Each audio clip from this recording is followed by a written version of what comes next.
লোকসভা ভোটে রাজ্যে ভালো ফল করতে পারেনি বিজেপি। এবার মাত্র 12টি আসনে জিতেই থেমে গেছে তাদের বিজয় রথ। সেই দিক থেকে দেখলে ভালো ফল করেছে তৃণমূল কংগ্রেস। 29টি আসনে জয়ী হয়েছে তারা। তার জেরে আত্মবিশ্বাস ঝরে পড়ছে তৃণমূলের গলায়।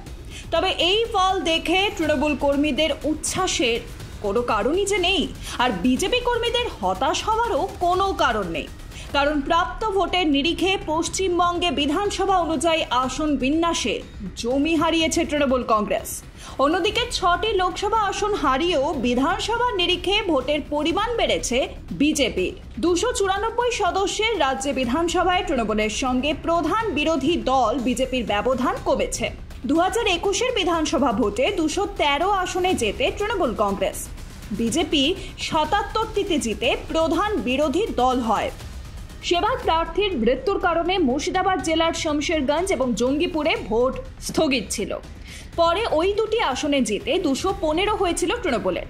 আর এবারের লোকসভা ভোটে রাজ্যে 29টি কেন্দ্রে জয়ী হয়েছে তৃণমূল কংগ্রেস, আর বিজেপি 12টি আসনে।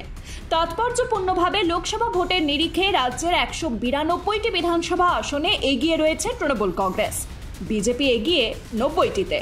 আর এভাবেই গত বিধানসভায় 77টি আসনের নিরিখে এবার 13টি বেশি আসনে এগিয়ে রয়েছে বিজেপি।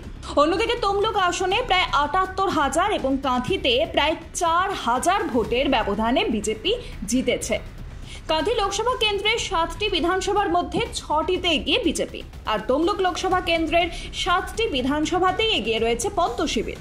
শুধু তাই নয়, ঘাটাল লোকসভার অন্তর্গত পাঁশকুড়া পশ্চিম এবং মেদিনীপুর লোকসভার এগরাতেও বিজেপি তৃণমূলের থেকে এগিয়ে। সব মিলিয়ে পূর্ব মেদিনীপুরের 16টি বিধানসভা রয়েছে। 2021 সালের বিধানসভা ভোটে 9টি আসন পেয়েছিল শাসক দল, আর 7টিতে জয়ী হয়েছিল বিজেপি।